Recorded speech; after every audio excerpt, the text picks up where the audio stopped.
I will just go ahead and I'll kick it over to you. For everyone joining us, thank you for joining Living Well's program today. We have Michelle here from the Contribution Key. She is just a wonderful human. She has so much knowledge given like what she did in the past and everything she's been researching. And like she just said, she's witnessed firsthand. So Yep. I'll have her do a little intro of how she got into the Contribution Key and how she started that. But Yep. for now, I will be monitoring the chat. So if anyone has any questions, you can shoot that in the chat, or you can go ahead and ask. She likes a good conversation. So feel free Yeah. to interrupt and ask a question, but I'll kick it over to Michelle. Thanks. Yeah, my presentations are pretty laid back, so pretty casual in general. So if you want to turn on your camera and or unmute and interrupt with a question, feel free to do it. A little bit of my background: I've been an RN for about 17 years. I started out really wanted to help people through nursing, and what I discovered over time is that I was dealing with autoimmunity and have had issues my entire life. But as I started realizing or seeing more and more of those symptoms, and then started making some lifestyle adjustments, saw major reversal of a lot of the symptoms that I dealt with. And so that started changing the trajectory of where I went. And so I became a board certified health and well-being coach. And so now I spend a lot of time coaching other individuals who are not only dealing with autoimmunity, but chronic disease in general, and then also having concerns about aging. And it's surprising the number of people. I've even had college age clients who are telling me I'm scared of aging. And so that tells you a lot. Yeah, I mean, it's a terrifying thing. And I remember thinking the same thing when I was at the end of my presentation. I have a list of most of the symptoms I've dealt with and have reversed many of them. But I thought to myself, gosh, I mean, I turned 50 this year, and I thought to myself, it's only downhill from here. That's just not a good outlook on life. And that has completely turned around since working on some of these lifestyle things. So that's part of what we're going to talk about today. But I provide one-on-one and group coaching. And then I also, as an RN, as a little side gig, offer personal health consulting. So these are one-on-one conversations that I have with people to help figure out and understand, this is what I'm dealing with my own healthcare. These are the meds I'm on and why I'm on them. These are my diagnoses, my labs, and then come up with how do I need to prepare and be better engaged in my healthcare. So I'm have higher health literacy, and then I can self-advocate better when I'm working with my doctor. So I increase our partnership with our providers in that way, because a lot of us just don't fully understand what's going on. So having an RN help us do that is helpful. And then I also am a resource connector. So I provide a lot of resources in the community, especially to family caregivers. So I run 3 caregiver support groups and help with a 4th. So if you are a caregiver of a family member, definitely reach out to me. And when I'll pull up my PowerPoint actually right now and get that going. Let me do share screen first. And then, can y'all see that okay? Okay. But if you're wanting information, that QR code, thecontributionkey.com is my website. Reach out to me. There's a way to send me a message on there. If you need a resource, if you're a family caregiver, if you just have questions about the presentation, let me know. I'm here locally, and like I said, pretty laid back. And then I provide a free email newsletter. So if you want to sign up for that, let me know. And it just covers everything I'm learning as a nurse, a coach, a caregiver, and then someone dealing also with autoimmunity. So, but today we're going to talk about healthy and active aging. And so I want to start out with a few facts first. So over 53% of those age 18 to 34 have at least one chronic disease. 22% of that same age group have multiple. And then what we notice as we get older, so older adults, and older usually means 60 to or 65 and up, 80% have at least one chronic disease, and 65 have multiple chronic diseases. Now, what's interesting about these statistics is you would think these numbers are climbing, and the number of people who have chronic disease is climbing because they're getting older. That may be partly true, but only a small percentage of that is partly true. We know today through multiple studies that normal biological changes in the body that occur with aging don't lead to chronic disease. So chronic disease is actually not a part of normal aging. And when we talk about chronic disease, we're talking about anything we're dealing with chronic: autoimmunity, dementia, hypertension, high cholesterol, COPD, kidney disease, diabetes, right? So we know normal biological processes, even as we're aging, don't lead to chronic disease. So it begs the question then what's going on as we're getting older? And so that's what we're going to talk about a little bit today. And in order to do that, we're going to start with the environment. So the power of the environment is critical. And I've put this really sad picture of this rose here for y'all to see. But think of the rose as an organism. So here's this living organism, and it's being deprived of elements it needs in the environment, whether that's soil, nutrients or fertilizers, sunlight, water, bacteria, good bacteria, temperatures like extreme hot or cold or mild, whatever temperature it's needing, and more. So it doesn't matter the genetic code of that organism if the environment for that organism is off. Does that make sense? This is important because we know today through the study of epigenetics that we can turn genes on and off with our lifestyle. And so the resulting data today is showing that 70 to 90% of our health outcomes is actually the result of our environment, of the lifestyle that we're living. And it's trumping genes more and more. So there are studies showing that you can have the double APO4 gene, which means you're about 95% likely to develop dementia. But we're proving that those individuals don't develop dementia if they adjust their lifestyle correctly. The key is figuring out, what do I adjust? And for each of us, that adjustment looks a little different because we're all unique and we're all dealing with different things. And a lot of times that's where the coaching comes in. We're spending a lot of time trying to figure out, for me, what do I need to start working on, right? And so that leads into the resiliency and the thriving that we want to talk about. The body itself is an incredible organism. So just like that rose, our body, very complex, very incredible organism. It was developed by our creator to actually heal itself. It's an amazing machine that does what it's supposed to do, and it heals itself when it's in the right environment. And that was a big deal for me, someone dealing with autoimmunity, because I spent years very angry with my body that it wasn't working right. I got a lemon. What's going on? Until I realized my body is doing exactly what it was designed to do, given the environment it's being put in. And so the body, when it's young, does a really great job, even if the environment is poor, of balancing itself out. It's called hemostasis. It works really hard to constantly keep hemostatic and balance going on. So even if I'm not feeding it well or taking care of it or sleeping enough, it doesn't matter. The body's able to kind of balance out still. What changes is over time, the body starts to get a little bit worn out. So the question is, what is my body telling me about the environment it's being put in? And I think one of the things we don't think about a lot is that symptoms are actually messages that the body is sending to me to tell me I'm struggling to keep the balance. I think sometimes we see symptoms, it's an indication of I've got disease, and we kind of stop right there. But we need to ask the question, why are we getting those messages? Why are those symptoms displaying themselves? And it's really the body sending a message. It's communicating that, hey, I'm struggling here to compensate. And really what's happening is over time, as the body gets older, it just becomes less efficient. So lifestyle actually becomes a little more important. And so the body at the end of the day starts yelling, hey, I'm struggling. But for each of us, it'll send a different message. That's why we each get different symptoms that we're dealing with. When I started viewing my symptoms as messages, that really changed my approach. When I started thinking about my body as an organism that thrives or struggles depending on the environment it's put in, that started changing how in control I felt. To me, it was very encouraging to hear that I'm thinking I have 70 to 90% impact on my lifestyle. I can start making adjustments and my health will improve, even as I'm getting older and entering my 50s. And so that was very encouraging. So the body over time, I'm in this poor environment. Over time, that chronic disease develops, more and more symptoms are added on. I start wilting, and I love this little stick figure. I start wilting in the same way that the rose was wilting, because it doesn't matter what my genetic code is.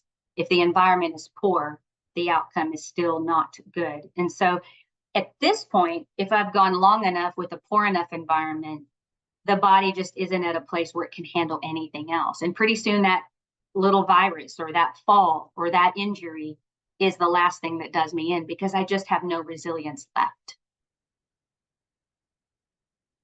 70 to 90% of our health and aging is the direct result of the environment I allow my body to be exposed to, not genes. Again, that was an eye-opening awakening for me. And it was very encouraging to me too. And I hope it's encouraging to you too. So it's up to me. I'm in charge. Well, that's great, but being in charge is it's not just empowering, it's also kind of scary. And so the idea of, oh, great, it's up to me. Well, then what do I do? And that's really where the struggle comes in. And today we're going to go over the 11 areas of lifestyle or 11 areas of environment that I can control. And we're not going to get into a lot of detail with each one. We're just going to cover those. But within each of those, there is a myriad of different things to do and work on. And the only thing I would say is I went the first 3 years of making these adjustments and I did it alone. I would encourage people not to do that. We typically go further together with somebody than we do alone. So hiring somebody who knows what they're doing, a functional medicine doctor, a health and well-being coach, I would encourage you to reach out if you're wanting to work on things. It's not always easy to do it on your own. And the contribution key, the name of my business, is not very intuitive, but you can see now why I probably came up with that name here. We are the key contributors to our health. So the contribution key at the end of the day is me.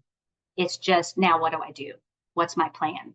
And being in charge doesn't mean you're alone. That's a very important message. So the first area is sleep. Cognition and self-discipline are linked to being well rested. There are a few studies out there actually showing the link between lack of sleep and decreased brain size, which is really scary. So sleep is critical. It helps us heal and detox, and it also helps us make better decisions during the day if we're well rested. And so it is normal as we age that the length and depth of our sleep goes more shallow. So I'm sleeping, but I'm not sleeping as deep, and my REM sleep shortens. That's normal, but we still need 7 to 9 hours each night. And I think a lot of times as we get older, we get the message that you don't need as much sleep, you're doing less. That's actually not true. We need 7 to 9 hours.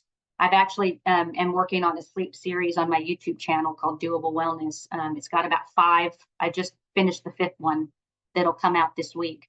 And it runs through some of the information and data and some tips and tricks on how to improve your sleep. You need 7 to 9 hours. If you're getting less than 7, you're actually putting your body in debt, and which isn't good. So pay attention to your sleep. Sleep is probably the first thing that needs to be fixed if you're looking at adjusting the environment for your body. The second area is nutrition. Over 65% of the American diet is processed foods. We eat high processed, high sugar. Those are inflammatory foods. Inflammation is now being linked with pretty much every chronic disease, including autoimmunity and dementia. And so in the past, we used to think, oh, this person has this chronic disease that led to inflammation. Now we're realizing there's years of inflammation and it's leading to this chronic disease. And so again, this environment, after a while, the body can't handle it and then disease develops. The good news is that the body's great at recovering, no matter the age. So it's important that half of our food that we're eating is plant-based eating. And then we need to reduce the consumption of processed and high sugar foods. That's really, really critical. Do your research on the Mediterranean style of eating. If you've not heard about the blue zones, look that information up. That style of eating is pretty consistent, actually, for those individuals who are not only living past 100, but living well past 100 with good quality life. So, and then the other thing when we talk about nutrition that we talk about a lot is the concept of feeling full. We have trained ourselves in this country that I leave the restaurant and it's a heavy, uncomfortable feeling when I leave there. And that tells me I'm full. But readjust in your brain what full actually means. Full is actually simply satiation of hunger. Am I still hungry? If not, I can stop eating, right? And then look into the information on fasting. There is a lot of data out there. Ask your provider to share what they're learning about the impact of fasting. But we're even showing individuals with diabetes who engage in fasting with their provider are actually reversing their diabetes. Pretty remarkable. The data is pretty amazing. So start doing your research on that. And Belle, I see a chat or two. Is there anything that, because I can't see it. So, okay, I'll keep going. Just interrupt you. It was just me saying that was me at Gringos because of the chips. I Oh, leave very uncomfortable. it's, part of it's interesting because a lot of these areas, it's a lot of the mindfulness, and we hear that term mindfulness a lot, but all that is paying attention to what's happening. I think sometimes we live our life on autopilot and we forget. But when I first realized, oh yeah, I'm eating till I'm hurting. Why am I doing that? And when you start adjusting it, you start seeing that your body does better. For my autoimmunity, a lot of times my issues aren't necessarily what I'm eating, it's the amount I'm eating. And once I figured that out, I was causing my body a lot of additional stress by eating that way. And so pay attention to the body. There's a lot of intuitive decisions that you make based on your body's really good about telling you if we're listening to the messages. And that's why I like the concept of seeing our symptoms as messages. But the next area, toxicity. We are exposed to over 160 chemicals today. That was not occurring 50 years ago or even 30 years ago. But today we are inundated, and this is through our water, the air, the food, our skin. And so the question is our liver, is our body able to detoxify and get rid of it as fast as we're being inundated with it? We talk a lot about what's occurring currently today with mental health and increasing chronic disease. And my theory, I don't have data to prove it, but my theory is that toxicity is playing a big part in that increase because we have seen a jump in the amount that we are exposed to. So eat clean food as much as possible, space your meals. You do need time during the day when you're awake and not eating. That's part of when your body is also healing. And then back to the fasting, look into the power of fasting. When we take time to take a day here and there, once a month, take a day and don't eat at all, your body kicks into a healing mode that's very, very valuable and important. And then reduce your exposure, especially to fragrance. That's a term that's in a lot of labels. Pay attention to that. The amount of cleaners you're using in the house, what products you're putting on your skin. I actually have on my website Michelle's low toxicity products guide because I started looking at reducing the amount of exposure to that, and it made a huge difference to my autoimmunity as well. So again, I'm just listing very briefly a few things, but you could go really deep into the toxicity thing, right? And you can see how each of these could become overwhelming in a whole journey in and amongst themselves. But today, just look at basic things I can do, right? Is there a product that's less toxic that I can use? If you've not heard about it, ewg.org, check out that website. Great resource for finding low toxicity products. Area number 4 is physical activity. A lot of times consistency is more important than intensity. I'll say it that way. It's more that we need to just be doing something on a consistent basis. The data shows that a moderate 30-minute walk 3 or 4 times a week has a similar impact to taking an antidepressant. Pretty amazing, actually. And the same amount of walking, moderate 30 minutes, 3 or 4 times a week, can reduce your risk of heart attack by 30%. So just walking 30 minutes, 3 or 4 times a week is something. So we need to get our bodies moving and active. And if you've not exercised in a while, or you're not sure, you have a lot of issues health-wise, ask your provider to write an outpatient therapy consult because they can help you evaluate you and set up a good exercise routine that's tailored for you and your health conditions, and it'll be safe. That's a great place to start. Area number 5 is stress management. What's interesting is what constitutes stress for you or for me will be different because it's all based on our perception. It's funny how one thing will stress me out and my husband's not stressed at all, and then flip it. And I'm like, why are you stressed about that? So pay attention to what is stressing you. Why is it stressing you? Do you need to adjust expectations? And if possible, remove any stressors. Sometimes I think we allow things that are stressing us out, and we forget that we have control over whether or not we allow that in our life or not. Like, why am I putting myself through this? When I'm driving to work, why don't I leave 20 minutes earlier and avoid the traffic and not be as stressed? I think we get stuck in our little autopilot routine, like I said. So pay attention, and research calming music, research yoga, different things that you can do to help reduce your stress level. I think those things vary for each of us as well. What works for one may not work for another, and vice versa. And then again, every time you're stressed or have anxiety, ask yourself, what am I anxious about? Is that true? Will that most likely happen? And just kind of walk through it. Don't necessarily avoid it, address it. Next area is cognitive engagement. The studies have shown that mental stimulation, so reading, working puzzles, doing math problems, help defend against cognitive decline.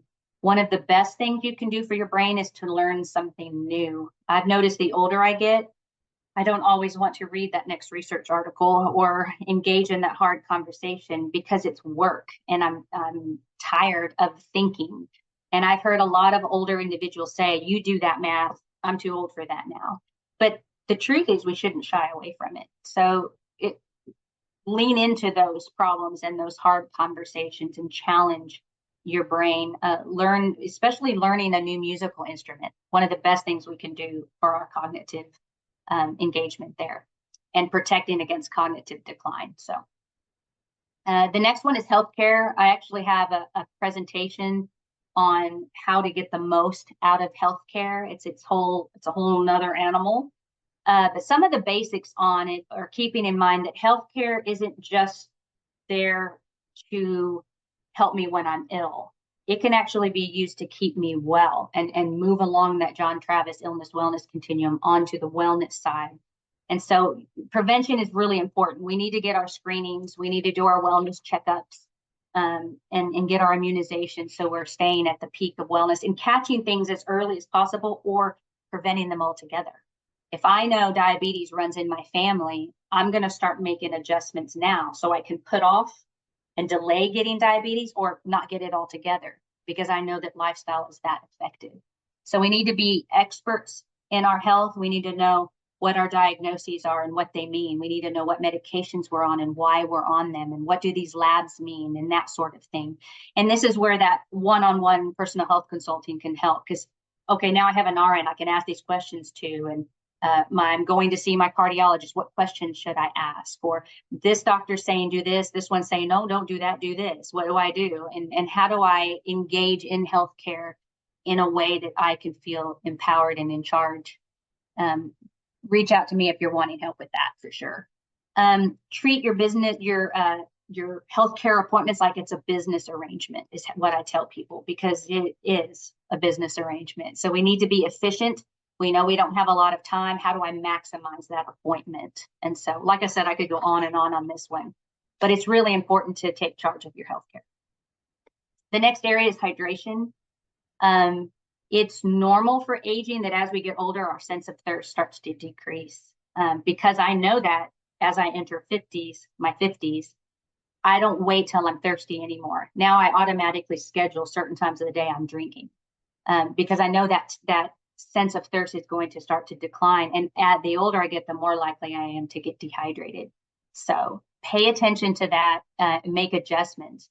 If we don't have the necessary fluid and hydration, then our body is not functioning at its best. And so if I'm finding I can't think of the right word, or I'm not feeling as clear, am I fully hydrated? That adds to it. How's my sleep? Did I eat the nutrients I needed? So how many of these things are adding to the issue? Not just a chronic disease is the cause. So pay attention to that. In our environment, it's so hot here in Texas and in the Brazos Valley. The chance of us becoming dehydrated are higher than somebody up north. Plus, we drink a lot of caffeine in our culture. So you need to counter that and really add in the fluids back in. So unless you're restricted by your doctor, the Mayo Clinic suggests 11 cups for women and 15 for men. So the classic 8 cups a day isn't true. That's not enough.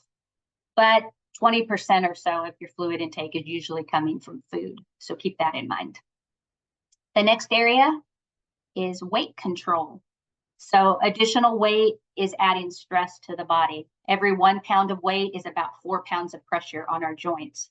So if I'm having joint issues and I have additional weight, that's an environment I can change. I can help adjust for that. So pay attention to your weight. Decreased weight or appropriate weight also means better sleep, because we're not just talking about being overweight. We're talking about their issues being underweight too. We're looking at being at our ideal body weight. And there is I think the pharmacies have it. I have it somewhere. There's a formula that you can put in to kind of show you this is your ideal body weight. So that's what you're shooting for.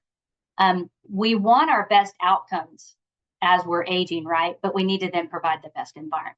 And so, am I hydrated? How's my sleep? What's my weight at? Right? All these things matter. So we're healing and we're thriving, not just surviving. So the next area, social connection.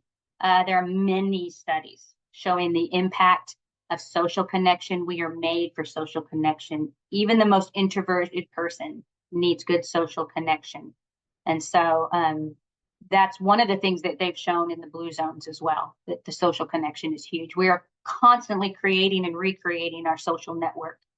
That's not just something that older people are dealing with. Every time we move, change jobs, like everything is constantly fluxing. It's a very active process. If we're not careful, our world goes like this, and we have to keep it coming out. So seek 1 or 2 deeper relationships and really invest in those. You don't need very many. We don't need, 500 friends on Facebook. We need 1 or 2 really close connections and invest in those. So, and then the last area, number 11, is spiritual investment. We are beings created with a soul, and just like a muscle, the soul becomes weaker from lack of investment. And if it's weak, then that affects our ability to handle stress and our ability to cope and handle grief in life. So we need to spend time with our Creator. We need to be praying. We need to be deep breathing and meditating and investing in our soul that way as well. So when the body is young, it compensates, right? Poor environment reduces the organism's ability to thrive. Adjusting the environment maximizes the organism's resiliency. What's great is no matter our age, we can start making changes and our resiliency climbs, our immunity rises, our health increases. And so nobody can say, well, I'm too old, it's too late for me. You get benefits immediately when you start making some changes. So whatever adjustments need to occur to start rebuilding that resiliency, that way you can handle that next virus or that next heat wave or whatever it is that's causing us stress. One of my favorite quotes, every day we invest in what we value most. If we value our health and our aging, we start making subtle, small adjustments, and over time we change and we start thriving. And that's really important.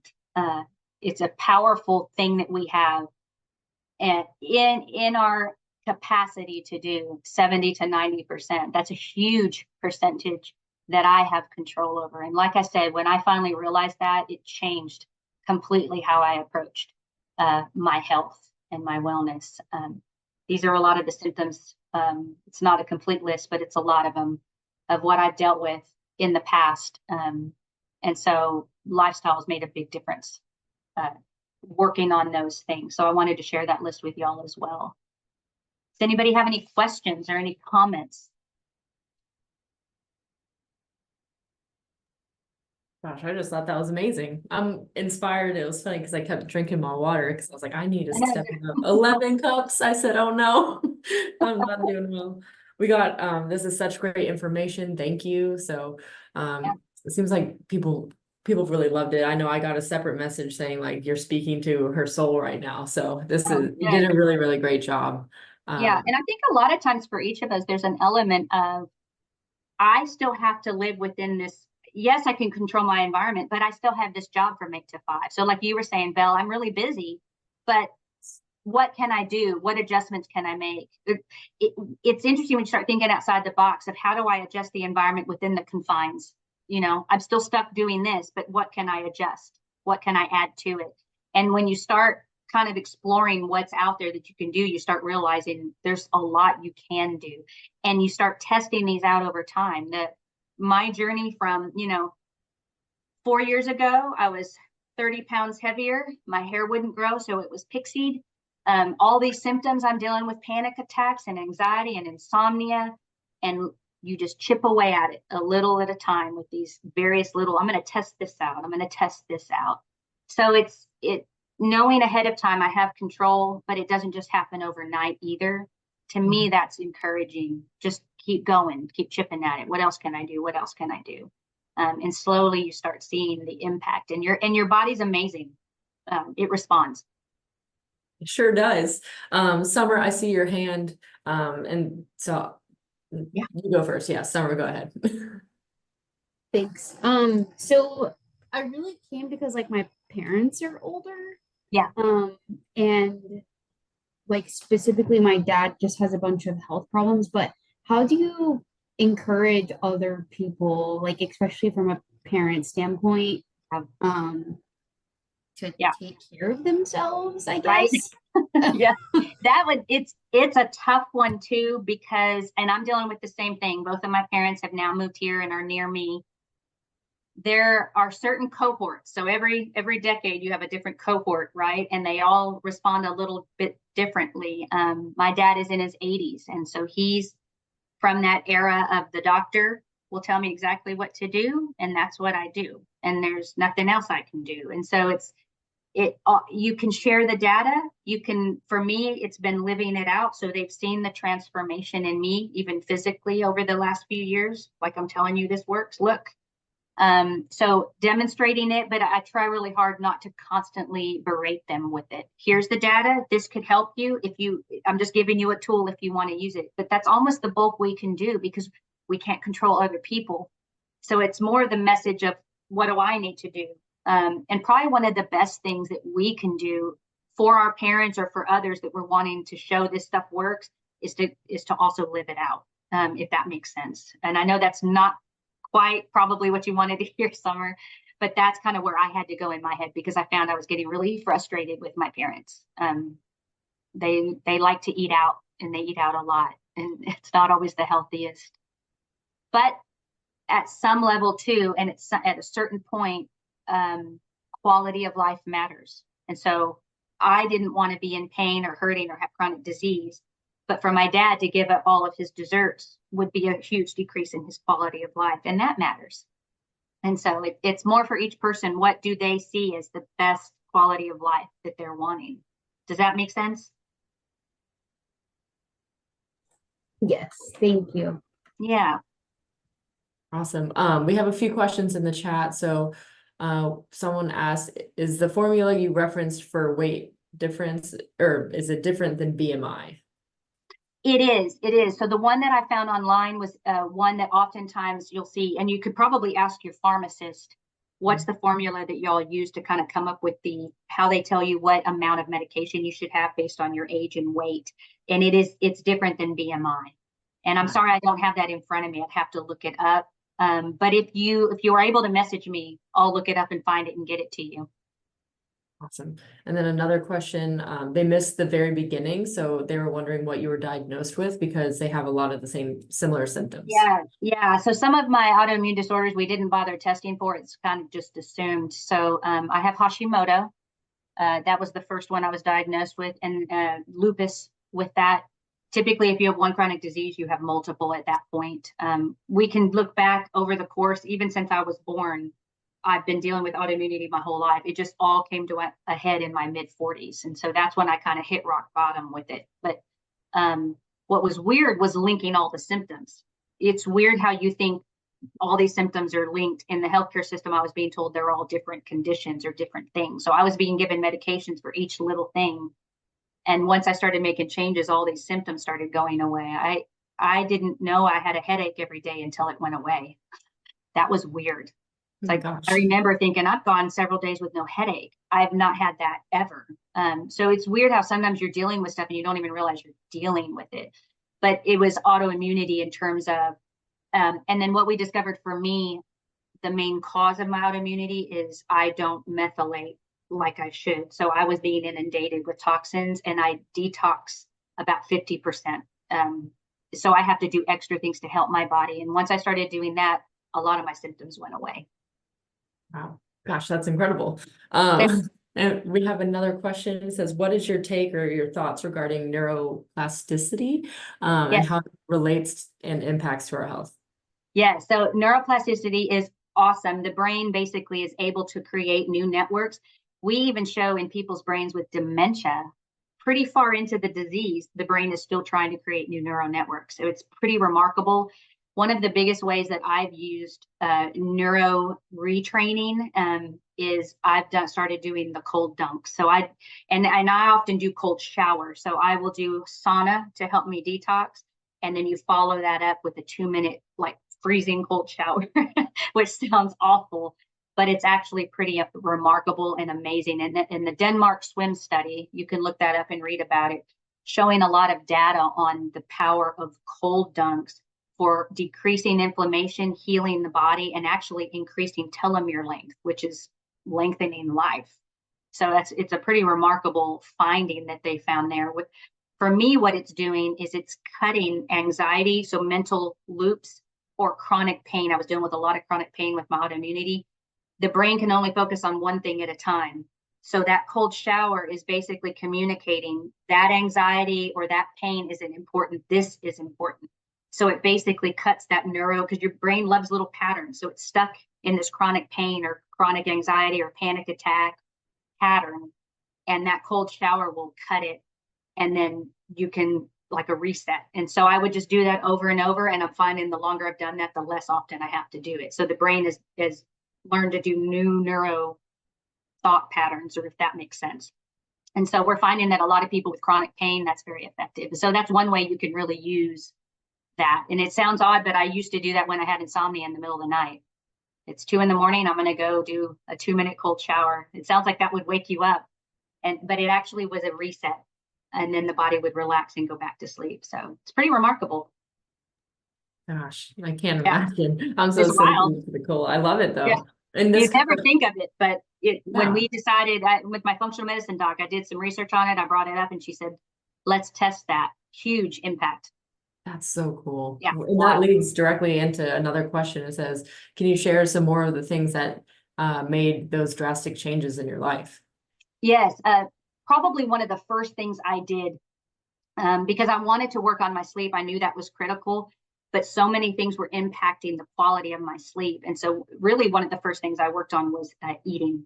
So my nutrition changed immediately. So I removed gluten, dairy, sugar immediately. And that's when I lost about 25 pounds. It was all fluid that I had on. And so when that went away and I started feeling better and I saw that immediate impact, then I started trying other things. So in my sleep series, that's the video that's coming out next week on Wednesday. I'm talking about my sleep routine, and it took about 6 months for me to create this pattern. And then I repeat the pattern, and it took, like I said, about 6 months, but your brain likes to learn patterns. So now if I stick with that pattern, I have no problem sleeping. So I had to take which is most effective, which is the biggest bang for the buck. So hit the low hanging fruit first. And probably I would say diet is one of the first things. If you're looking at making changes, you can go pretty extreme pretty quickly with diet. But I'm going to be honest, it took about 2 years for me to give up processed foods, fast food, that sort of thing. It's really hard to give that up. It's very addicting. And so I would just start to limit. I was eating out maybe one meal a day at a fast food restaurant, and I started saying, okay, every other day.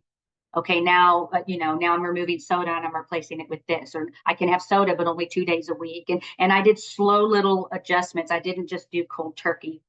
So you have to be really patient with your body, because there's a lot of addiction going on with that. So I have to allow my body the time to figure that out and adjust.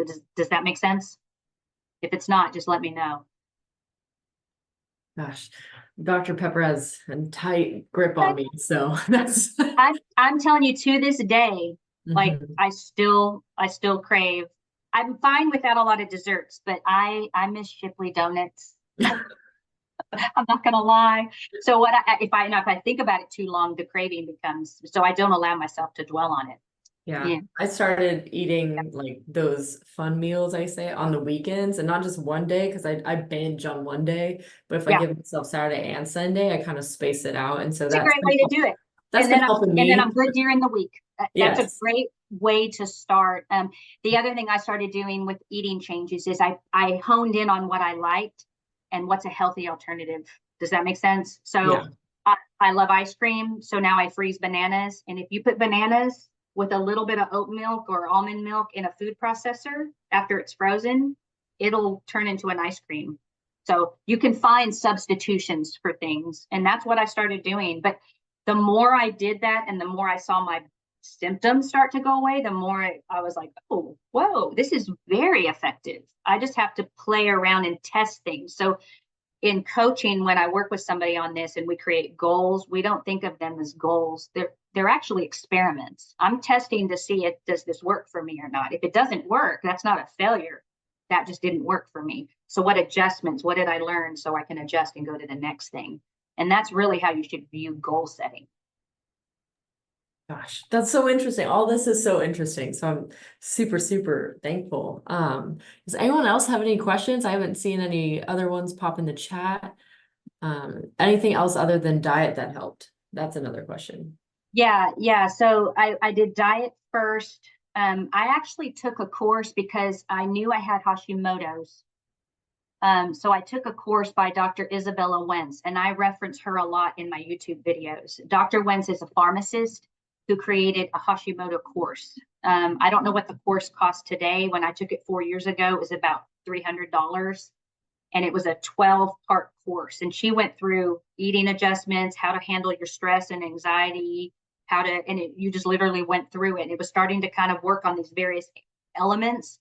The next thing that probably was very important and kind of linked to sleeping for me, because my body was so exhausted, is that I was dealing with extreme adrenal dysfunction. So I did some pretty extreme. I took 2 weeks off of work and I did nothing and just pretty much slept 12 hours a day and worked on healing. And I have a video on sleep debt, and how to work on recovering from that. So I did some pretty extreme stuff early on, but it's because I was seeing such quick impact that I just kept going. And then about 2 years into the journey is when I hired my functional medicine doctor. So I have my primary care and then my functional medicine doctor. And I'll share who I use. I use Dr. Suarez, Dr. Elizabeth Suarez with Doc is here. I'm hesitant to share her name because the more people that use her, the harder it is to get in to see her. But she's an amazing physician, and she works, functional medicine is taking traditional healthcare and lifestyle and meshing the two in a way that's very effective. So I went as far as I could on my own, and then I hired her to take me a little bit further. So diet, sleep, that's your first two. I mean, I can sleep. That's something I do have, so that's great. Oh, good. And it's But tough yeah, because not everybody, if I'm a caregiver, I'm being woken up. If I'm a mom of that's kids, true. I'm right. So I recognize that I'm in a very nice place. My kids are grown and out of the house. So I have the freedom to initiate and do these lifestyle things where I work with a lot of people who are having to work around stuff. I'm helping my daughter do her homework at 9 p.m. Okay, well, how do we adjust around this? So Yeah. Well, that's a really great point. But if no one else has any questions, I actually have some t-shirt giveaways to do.